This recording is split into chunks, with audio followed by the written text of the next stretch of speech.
AB48 news Gujarat હવે નજર કરીએ આજના મુખ્ય સમાચાર પર। સુરત જિલ્લામાં સ્થાનિક સ્વરાજની ચૂંટણી માટે આજે મતદાન શાંતિપૂર્ણ માહોલમાં ચાલી રહ્યું છે। વિવિધ તાલુકા પંચાયત, જિલ્લા પંચાયત અને 4 નગરપાલિકામાં મતદારોમાં સારો ઉત્સાહ જોવા મળી રહ્યો છે।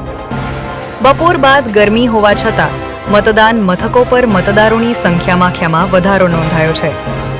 જાણીતા બિલ્ડર અને સામાજિક અગ્રણી નીતિનભાઈ રાણાએ બારડોલીની વામદોત હાઈસ્કૂલના મતદાન મથકે પહોંચી મતદાન કર્યું। સાથે સાથે મોટી સંખ્યામાં લોકો મતાધિકારનો ઉપયોગ કરી દેશના વિકાસમાં સહભાગી થાય તેવી અપીલ પણ કરી હતી। મારું નામ નીતિનભાઈ રાણા છે। હું ભારતીય જનતા પાર્ટી દલિત આગેવાન છું અને સંઘનો અધ્યક્ષ છું।